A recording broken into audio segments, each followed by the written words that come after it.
स्वागत है बच्चों आप सभी लोगों का। और हमारा एपीएस स्पेशल बैच है। इसके अंदर हमने कुछ चीज़ें पहले से जान ली है और आज हमारे पास पैराग्राफ से रिलेटेड ऑप्शन आने वाले हैं और दो सेक्शनों में ये डिवाइड है। पैराग्राफ ऊपर वाला सेक्शन भी है और इसके ठीक नीचे वाला सेक्शन भी है। पहले तो ये जानने की कोशिश करते हैं होते क्या है पैराग्राफ। मैंने जनरली यहाँ पे बराबर क्या RAND रैंडम की एक कमांड ली, शॉर्ट में लिखा हुआ RAND। मैंने कहा मुझे 5 पैराग्राफ चाहिए। इस तरीके से हमारे ये पैराग्राफ होते हैं। एक पैराग्राफ ये हो गया, दूसरा ये हो गया, तीसरा हो गया, चौथा हो गया, पांचवा हो गया। 5 पैराग्राफ है। कैसे फाइंड कर रहे हैं जी हम पैराग्राफ को?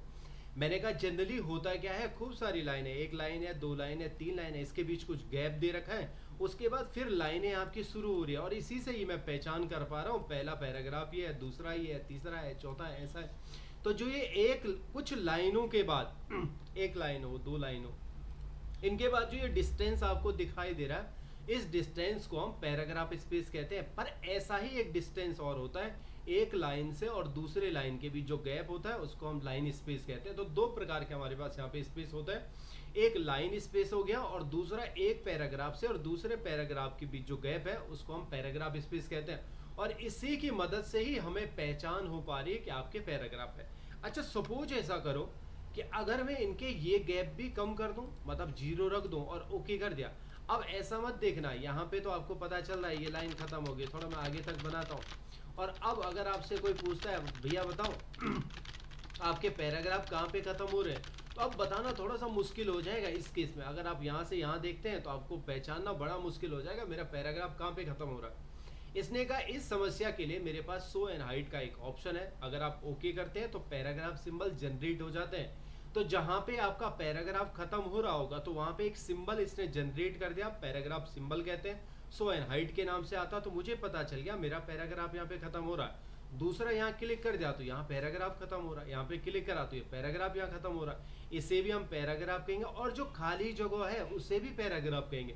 सर क्या हम एक लाइन को पैराग्राफ? हाँ, मैंने कहा अगर आपके पास एंटर कर दिया आपने और यहाँ पे आपकी एक लाइन बन गई तो ये भी आपका एक पैराग्राफ है। एक शब्द आपने लिखा है तो ये भी पैराग्राफ है। एक कैरेक्टर भी अगर आपका है तो ये भी पैराग्राफ है। और खाली जगह भी है तो इसको भी हम पैराग्राफ में ही काउंट करते हैं। तो ये सारी चीजें आपकी पैराग्राफ होते हैं और इन्हीं पैराग्राफों से रिलेटेड जितना काम आपके पास होने वाला है वो सारा इस सेक्शन में होने वाला है, पैराग्राफ वाले। सबसे पहले कुछ पैराग्राफ फिर से अपने पास ले आता हूँ। 3 पैराग्राफ इस बार ले आ रहा हूँ, एंटर करा तो ये मेरे पास अब कुछ 3 पैराग्राफ आ गए।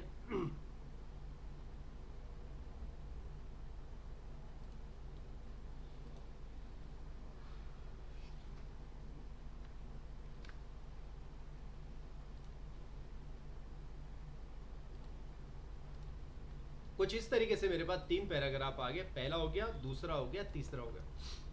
मैंने कहा देखो जी एक छोटा सा पैराग्राफ बनाओ इस तरीके का। ओके करा तो एक छोटा सा पैराग्राफ बन गया, वीडियो प्रोवाइड अ पावरफुल वाला। मैंने कहा देखो जी इसको सेंटर में रखो। तो इसने कहा अलाइनमेंट से रिलेटेड मेरे पास 4 ऑप्शन है। हमेशा हम लेफ्ट अलाइन काम करते हैं। इंग्लिश और हिंदी जो हमारी भाषा है वो लेफ्ट अलाइन लैंग्वेज है, यानी बाईं तरफ से दाईं तरफ को जाएगी। तो जो भाषा बाईं तरफ से दाईं तरफ को जाती है उनको लेफ्ट अलाइन कहते हैं। अच्छा, मैंने कहा देखो जी ऐसा नहीं, मुझे इसे सेंटर में डालना है तो आप सेंटर कर सकते हो, राइट करना है तो राइट में चले गए। वास्तव में इनका मतलब है क्या, ये कहते हैं कि अगर आपने लेफ्ट अलाइन करा है तो आप बाईं तरफ से दाईं की तरफ बढ़ना शुरू करोगे। अगर आपने इसने सेंटर कर दिया तो ये कह रहा बाईं तरफ भी आप लिखोगे और दाईं तरफ भी जाओगे, आपका टेक्स्ट दोनों तरफ जाएगा। अगर इसे आप राइट अलाइन करते हैं तो ये दाईं तरफ से बाईं तरफ लिखना शुरू कर देगा, जैसे आपकी उर्दू भाषा होती है। परंतु हमारी हिंदी और इंग्लिश जो भाषाएं होती है वो लेफ्ट अलाइन होती है। तो हमेशा याद रखना, अब हमेशा लेफ्ट अलाइन ही रखने की कोशिश करना, हिंदी और इंग्लिश ऐसे। पर क्या ये लेफ्ट लाइन ज़्यादा अच्छा रहेगा? मैंने कहा नहीं नहीं, ये भी ज़्यादा अच्छा नहीं है। अच्छा, जनरली जब हम व्यवहारिक जीवन में काम करते हैं तो मुझे ये चीज़ सेंटर चाहिए तो मैं इसको सेंटर कर सकता हूँ, राइट चाहिए तो राइट कर सकता हूँ।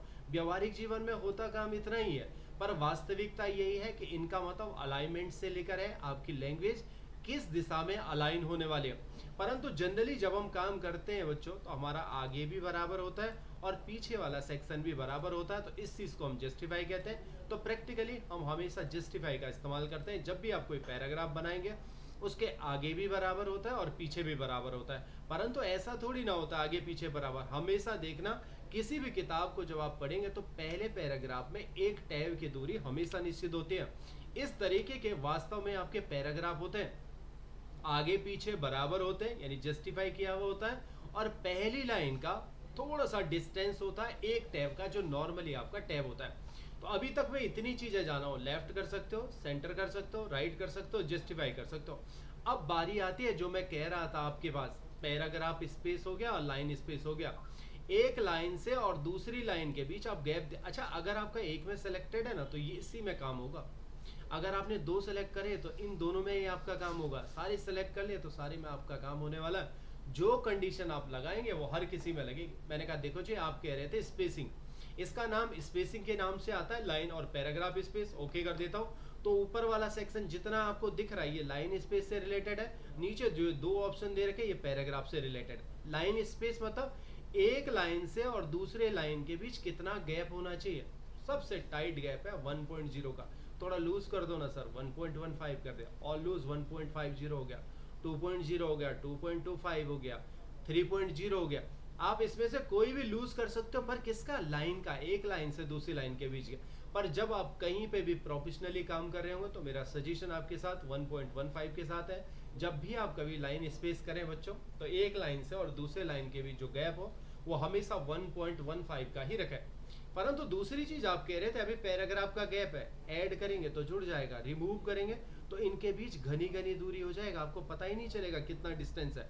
और अगर आप चाहते हो डिस्टेंस दे तो आप ऐड कर सकते हो, डिस्टेंस जुड़ गया, हटाना है तो आप इसका डिस्टेंस हटा सकते हो। बट अभी के लिए ये डिस्टेंस सिर्फ आप इसमें हटा सकते हो और लगा सकते हो, पर कितना आपने मैनेज करना है वो आपको थोड़ा आगे देखने को मिलेगा। अब कभी कभी क्या हो जाता है, मुझे किसी चीज में कुछ हेडिंग बनानी थी और उनकी शेडिंग कलर देना था, हल्का सा शेड जैसा आता है, तो ऐसा अगर आप इनमें बनाना चाहते हैं शेडिंग टाइप का तो आप ऐसा भी कर सकते हो। तो मैंने कहा देखो जी, दो मेरे पास ये पैराग्राफ है, एक ऊपर वाला है, इसको शेडिंग करो।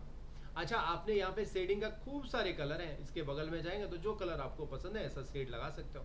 अच्छा, मैंने इसमें पूरा एक शेड लगा दिया, इससे आपका जो पैराग्राफ होता है वो सुंदर दिखता है। अब मैं हर चीज को पैराग्राफ नाम ही कहूंगा, पर थोड़ा सा ध्यान देने की कोशिश करना।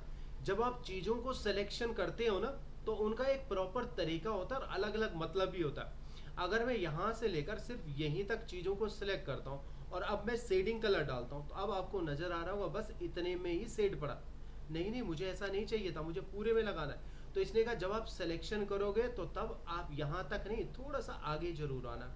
जब आप थोड़ा आगे आते हैं और अब आप शेड लगाते हैं तो पूरी लाइन में ही आपकी शेडिंग कलर पड़ जाता है। हल्का सा फर्क है सिलेक्शन का। अच्छा, कभी कभी मुझे ऐसी भी नौबत आती है, मैं इन पर बॉर्डर लगाना चाहता हूँ, तो ठीक है, बहुत सारे तरह के बॉर्डर है, नीचे बॉर्डर लगा दो, ऊपर लगा दो, लेफ्ट लगा दो, राइट लगा दो। बॉर्डर लगाए तो हटा भी सकते हो, ऑल में बॉर्डर लगा दो। अच्छा, मुझे नहीं चाहिए, मुझे सिर्फ आउटसाइड में चाहिए, तो आउटसाइड में बॉर्डर, सिर्फ इनर बॉर्डर हो जाएगा, इनकी तरफ हो जाएगा, ऐसे आप बॉर्डर लगा सकते हो। मैंने कहा देखो जी, मुझे अभी के लिए ऑल बॉर्डर दे दो, तो उसने ऐसा बॉर्डर भी लगा दिया, आप ऐसा बॉर्डर भी लगा सकते हो। तो ये पैराग्राफ का नीचे वाला सेक्शन है, पहला अलाइनमेंट हो गया, लाइन और पैराग्राफ स्पेस हो गया, शेडिंग का कलर हो गया, और यहाँ पे आप बॉर्डर लगा सकते हो। अब ऊपर की तरफ अगर आप देखोगे तो ये आपके पास कुछ बुलेट्स बनाए गए हैं। रैंडम की कमांड दो, एक ही पैराग्राफ लाओ, इसके अंदर मुझे 6 लाइनें बना दो, एंटर करके ओके कर दिया, इस तरीके से लाइनें बन गई। अब सब में मैं एंटर एंटर करके इन्हें पैराग्राफ बना रहा हूँ, एंटर ही बनाता है पैराग्राफ, ओके कर दिया, ये पैराग्राफ बन गए। मैंने कहा देखो जी, पैराग्राफ की पहचान भी हो गई है, पर इनके आगे कुछ बुलेट्स लगा दो, ऐसे सिंबल लगा दो। तो खूब सारे बुलेट्स आपके पास हैं, आप ऐसे में लगा सकते हो, ऐसा बुलेट्स बना सकते हो, ऐसा है, खूब सारे बुलेट्स हैं। अगर ये आपको खूब सारे नहीं लग रहे, कम लग रहे हैं, तो आप अपनी तरफ से भी न्यू डिफाइन बुलेट्स में जा सकते हो। खूब सारे सिंबल हैं आपके पास, जैसा सिंबल आपको चाहिए, इतने हैं कि आप ढूंढते रह जाओगे। आप इसमें क्लिक करोगे तो बहुत सारा विंडिंग्स की सीरीज में देखेंगे, तो यहाँ आपको और सारे बुलेट्स मिल जाएंगे। यहाँ से देखेंगे जो भी आपको बुलेट्स अच्छा लगता है। मैंने कहा देखो जी, मुझे ये बुलेट्स चाहिए, या मुझे ये वाला बुलेट्स चाहिए, या ओम वाला बुलेट्स चाहिए, ओके कर लो। तो ऐसे बुलेट्स आपके पास जुड़ गया, ओके करेंगे तो ये आपके पास ऐसा सिंबल भी जुड़ गया। कभी कभी नंबर की रिक्वायर्ड होती है तो आप ऐसा नंबर भी लगा सकते हो, जो नंबर आपको चाहिए, ब्रैकेट में चाहिए, फर्स्ट सेकंड में चाहिए, रोमन गिनतियों में। ABCD में चाहिए, ऐसा में चाहिए, तो जो सेक्शन आपको ज़्यादा पसंद आता है, जैसे मैं लगाना चाहता हूँ ऐसे भी कर लो। पर देखना कभी कभी ऐसा होता है, मैं चाहता था कि ये वाली चीज़ें मेरे इस क्वेश्चन से बाहर आए, तो ये इंडेंटिंग यहाँ पे काम करता है। इस इंडेंट के नीचे वाले सेक्शन को पकड़ के आप ऐसा भी आ सकते हो, और इसको अगर थोड़ा आगे खिसकाएंगे तो ये सिर्फ इनके लिए काम करेगा, और पीछे वालों के लिए ये ऊपर वाला काम करेगा। इसको थोड़ा और पीछे खींच, देखो इससे पूरा जा रहा है, थोड़ा ऊपर जाते हैं हैंगिंग प्रेस में, हैंगिंग में, तो आपका सिर्फ यही वाला मूव करने वाला है। तो इस तरीके से मैंने आपके साथ ऐसी बातें भी करी थी, ये दोनों आपके इस तरीके से काम करते हैं। तो ये आपका इस तरीके से सिंबल लगा सकते हो और बुलेट्स लगा सकते हो, बुलेट्स और नंबर लगा सकते हो। कभी कभी मल्टी लेवल काम भी होता है। एक लाइन मैंने ऐसे लिख दी, हेडिंग है मेरी, टैब करा तो इस हेडिंग के अंदर ये वाली हेडिंग होगी, एंटर करा फिर टैब कर दिया। अब क्या है, जनरली मेन हेडिंग है, इसके अंदर दो ये सब हेडिंग है। कभी कभी हम ऐसा भी तो करते हैं, टैब कर दिया, मेन हेडिंग, सब हेडिंग और सब हेडिंग, गुरुजी इन पे भी बुलेट्स और सिंबल लगा दो। मैंने कहा हाँ ठीक है, पर एक काम करो मल्टी लेवल में लगाओ। अच्छा मल्टी लेवल हुआ क्या, मैंने कहा जब आप यहाँ से सिलेक्ट करते हैं तो यहाँ पे ये अपने हिसाब से लगाएगा, ऐसे में बनाना चाहते हो ऐसे बनाना, खूब सारी स्टाइल है, किसी में से एक चूज कर लो। पर ऐसा मत सोचना कि 1 लिखा, फर्स्ट लिखा, ए लिखा, आप अपनी तरफ से भी चेंजेस कर सकते हो, किसी एक को सिलेक्ट कर लो, ऐसे ब्रैकेट में नहीं चाहिए मुझे ऐसे में चाहिए 1 वाला, तो आप ऐसे भी बना सकते हो। नहीं जी मुझे यहाँ पे ऐसा नहीं चाहिए, मुझे सिंबल चाहिए, तो आप अपनी मर्जी से भी चेंज कर सकते हो। अरे यहाँ पे स्टार वाला लगा दो, आप अपनी तरफ से भी ऐसे भी चेंजेस कर सकते हो। तो ये मल्टी लेवल में काम होता है। तो जब आपने कोई पैराग्राफ बनाया, कभी आपको बुलेट्स नहीं चाहिए तो आप यहाँ पे जाके इसे नन कर सकते हैं, आपको नहीं चाहिए तो नन करेंगे तो आपकी ये बुलेट्स हट भी जाते हैं। आप इस तरीके से काम कर सकते हो। देखो जी पैराग्राफ ये बने हुए हैं, एक पैराग्राफ है, दूसरा, मैंने कहा इस पैराग्राफ को थोड़ा खिसका दो ना, तो इसने कहा इंडेंट है तो उसे इंडेंट से खिसका दो, इसने कहा ऐसे में मत खिसकाओ, इसकी मर्जी से खिसकाओ, तो आप धीरे धीरे आगे भी कर सकते हो। तो जो आप इंडेंट ऐसे मैनुअली खिसका रहे हो, वैसे आप इसकी मर्जी से भी यहाँ पे इंडेंट को मैनेज कर सकते हैं। तो ये इंडेंट इंक्रीज करना है आगे बढ़ेगा, डिक्रीज करेंगे तो पीछे हो जाएगा। अब कभी कभी ऐसी नौबत आती है, वैसे जनरली ये टेबलों में आती है, आप किसी टेक्स्ट के साथ ऐसा कर सकते हैं, हो सकता है आपके पास नंबर हो, इनको आप सॉल्ट करना चाहते हैं। सॉल्ट का मतलब है किसी विधिवत क्रम में डालना, या तो छोटे से बड़े में डालो या बड़े से छोटा करो, तो सॉल्ट कहते हैं इस प्रक्रिया को। इसने कहा देखो जी आप छोटा सा बड़ा करना चाहते हो तो इसको हम असेंडिंग ऑर्डर बोलते हैं, छोटे से बड़े की तरफ। अगर आप बड़े से छोटे करते हैं तो वो आपका डिसेंडिंग ऑर्डर हो जाता है। तो मैंने कहा चलो ठीक है छोटे से बड़ा बना दो उसे, ओके करा, तो पहले छोटे नंबर आ गया। अच्छा अगर आपके पास नंबर भी होते हैं तो उनके साथ भी ऐसे होता, नहीं नहीं बड़े से छोटा करो, तो आप डिसेंडिंग ऑर्डर करेंगे तो पहले बड़े नंबर आएंगे, फिर उसके बाद आपके धीरे धीरे छोटे हो जाएंगे। आप ये लास्ट आपके पास पैराग्राफ सिंबल आता है, ओके करेंगे तो पैराग्राफ सिंबल आपका लग जाता है। तो ये था वीडियो का अंत। इससे रिलेटेड एक प्रैक्टिकल मैं आपको नीचे प्रोवाइड कराऊंगा अभी, जिसमें इसी से रिलेटेड, पैराग्राफ से ही रिलेटेड काम है। अभी मैं आपके ग्रुप में डाला हूँ, तो टाइम मिलेगा जिनके घर में कंप्यूटर है तो वहाँ देख लेना, नहीं तो यहीं पे बैठना है भैया काम करने के लिए, ठीक है। इस टेनों के बाद आप बैठ सकते हो, तो इस तरीके से ये काम होगा आपका। तो आप लोगों का बहुत बहुत धन्यवाद। मैं ग्रुप में